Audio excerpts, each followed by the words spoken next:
Good morning दोस्तों, मैं सुप्रिया आपका स्वागत करती हूँ आपके अपने चैनल लर्न शॉर्टकट में।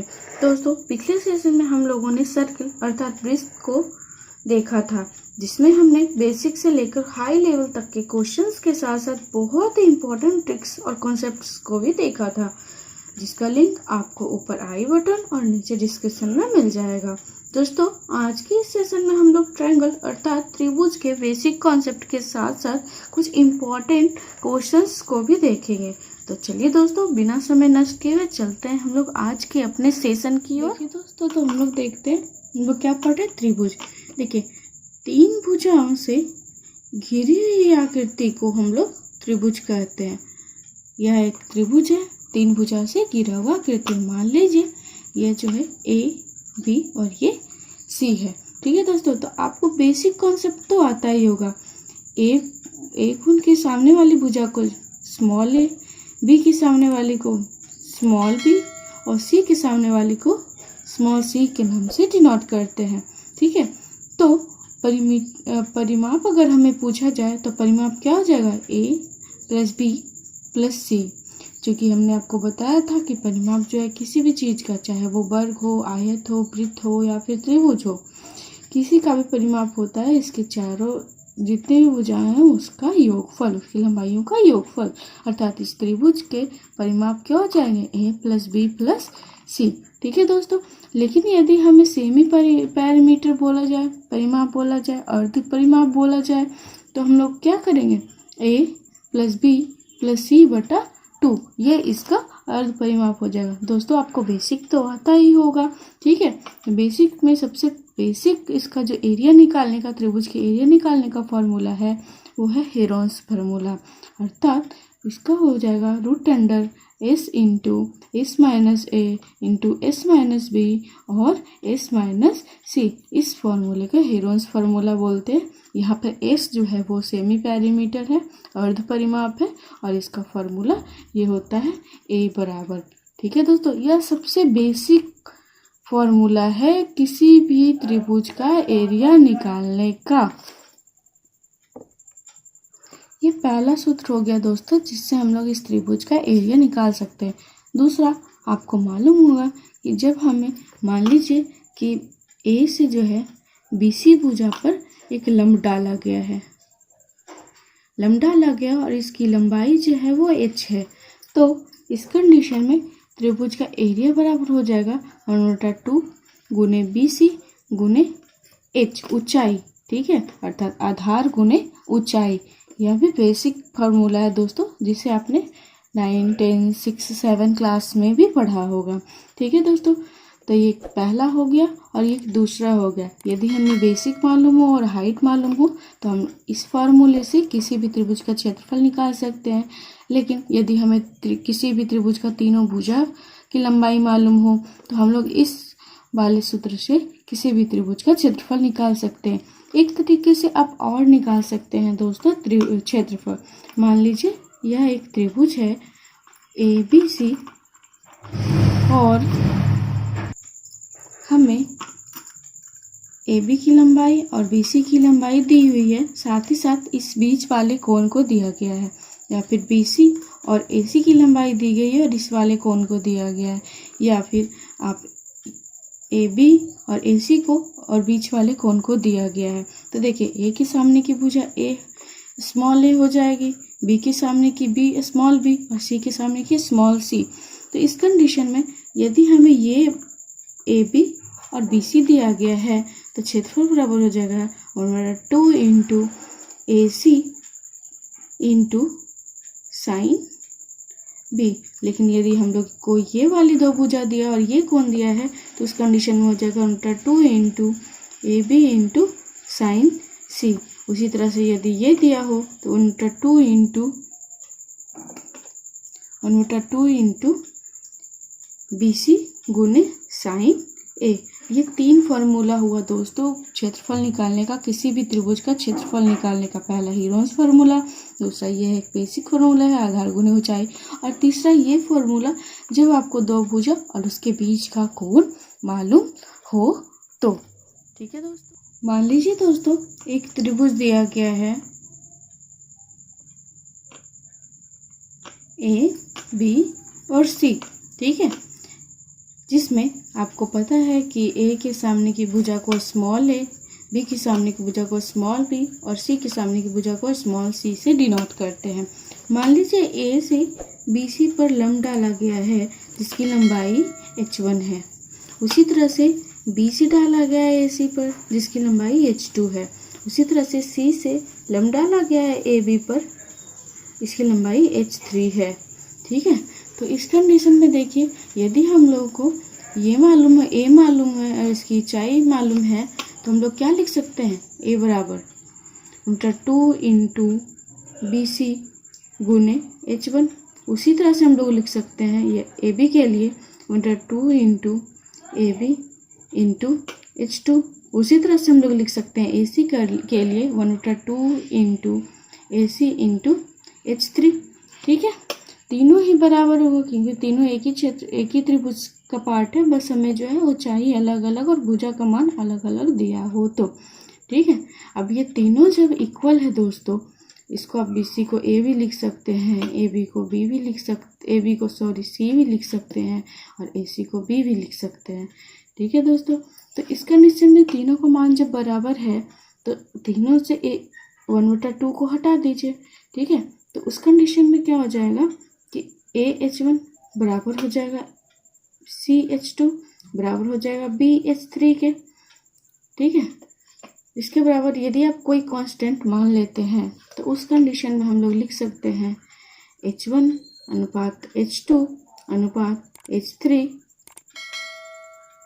बराबर हो जाएगा 1/A अनुपात 1/B अनुपात 1/C।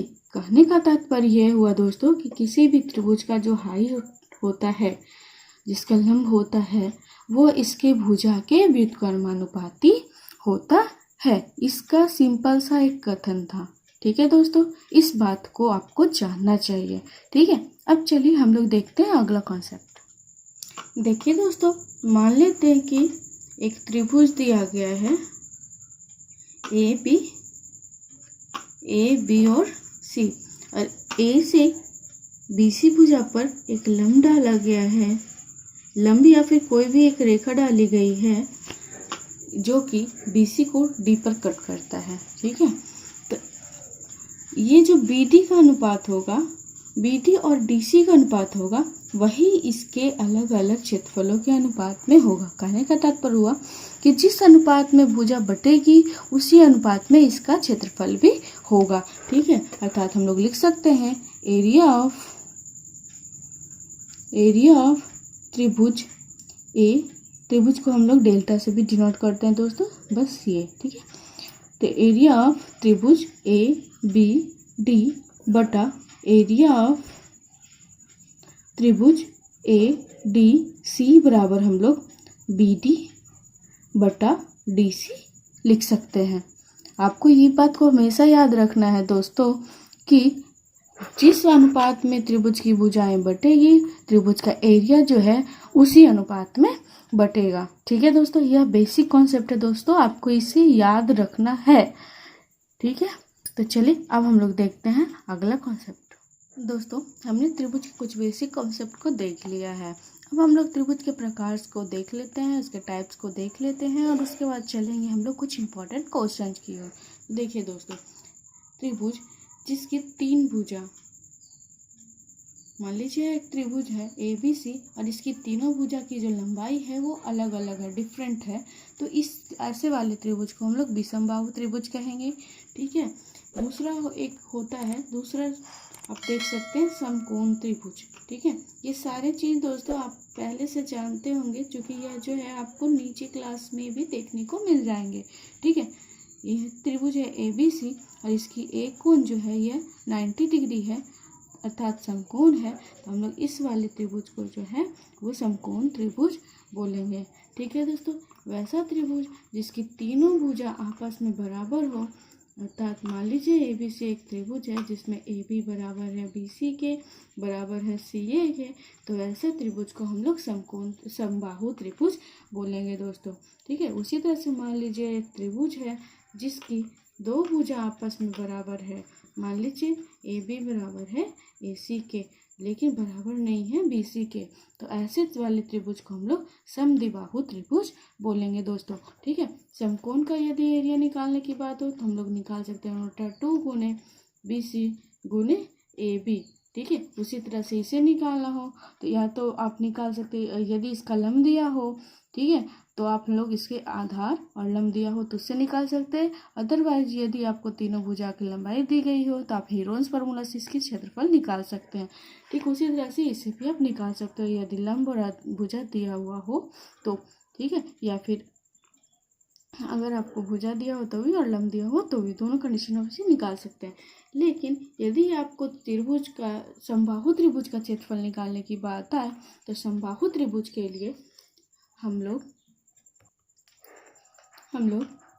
एरिया बराबर √3/4 गुने भुजा स्क्वायर वाले फार्मूले का प्रयोग करते हैं। ठीक है दोस्तों, लेकिन यदि हमें इसकी लंबाई निकालने की बात है, इसकी ऊंचाई निकालने की बात की जाए तो इसके लिए हो जाएगा √3/2 गुने भुजा।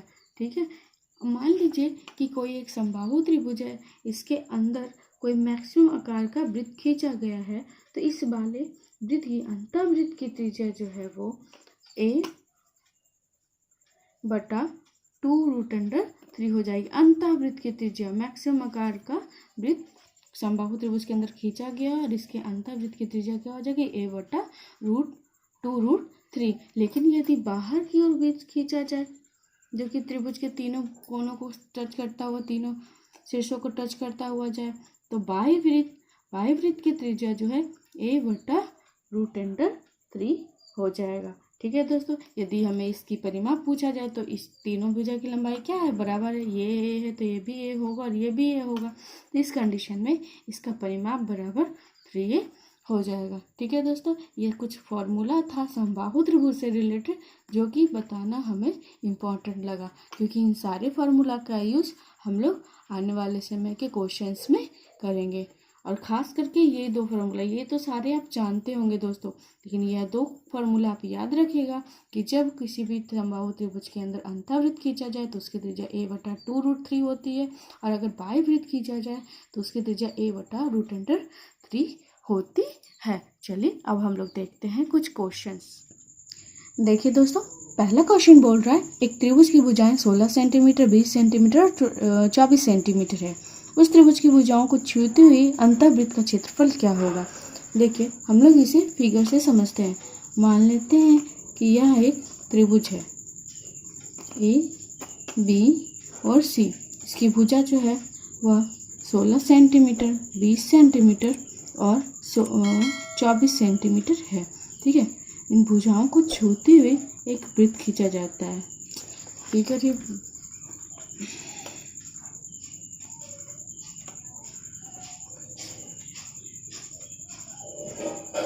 ऐसा। ठीक है, तो देखिए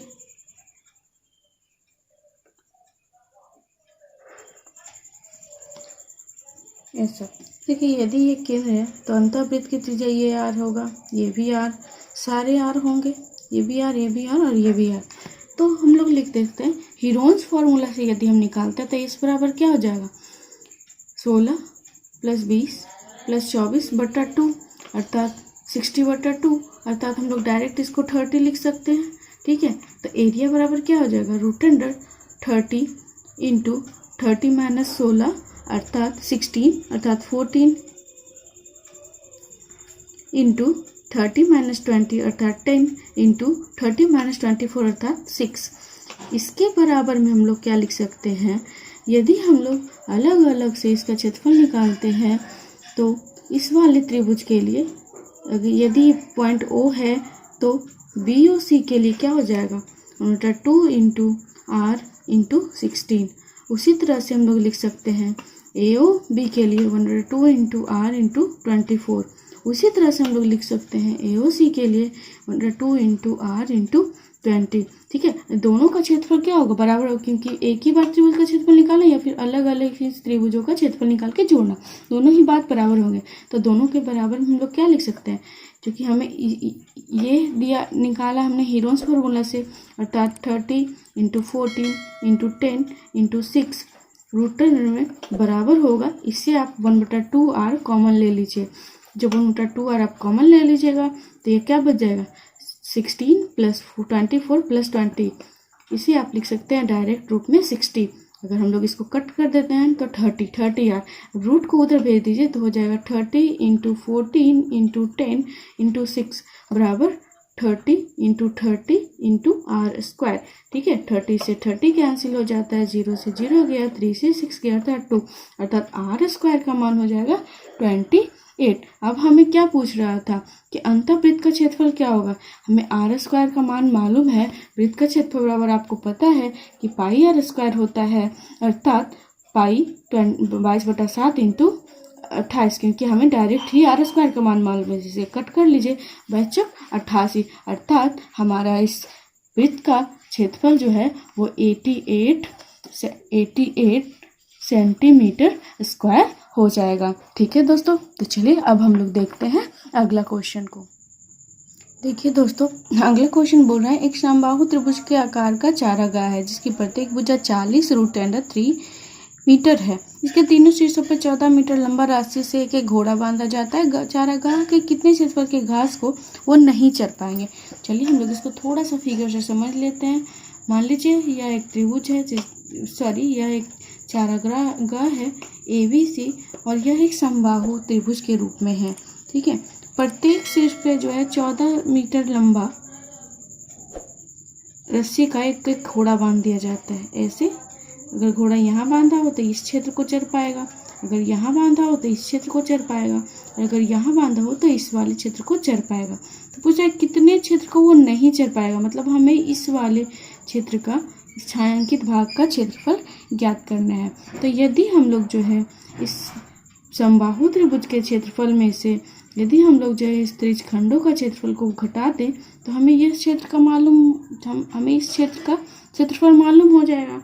तो चलिए हम लोग निकालते, चुके ये समबाहु त्रिभुज है इसलिए इसका क्षेत्रफल बराबर क्या लिख सकते हैं, √3/4 गुने भुजा² अर्थात 40 √3 × 40 √3। इसमें से हमें क्या घटाना है, 3 त्रिज्यखंड दिया गया है।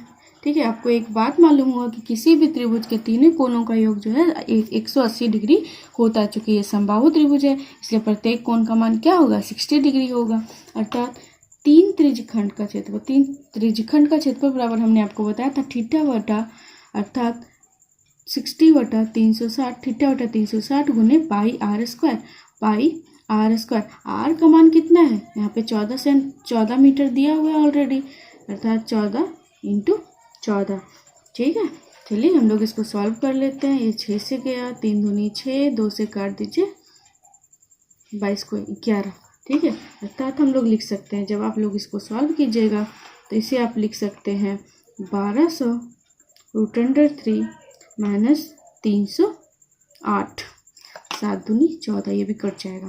ठीक है, जब हम लोग इसको सॉल्व करेंगे तो लिख सकते हैं, जब आप इसको सॉल्व कीजिएगा तो आपको मिलेगा 1770.4 मीटर²। आपको पता होगा √3 का मान 1.732 होता है। ठीक है दोस्तों, आज के इस सेशन को दोस्तों हम लोग यहीं पर समाप्त करते हैं। कल फिर मिलेंगे नए नए क्वेश्चंस के साथ और नए नए कॉन्सेप्ट और ट्रिक्स के साथ। दोस्तों यदि अभी तक आपने हमारे चैनल को सब्सक्राइब नहीं किया है तो तुरंत सब्सक्राइब कीजिए, दोस्तों के साथ शेयर कीजिए, लाइक कीजिए और बेल आइकन को भी दबाइए ताकि जब हम अपना अगला वीडियो डालें तो उसका नोटिफिकेशन सबसे पहले आपको मिल सके।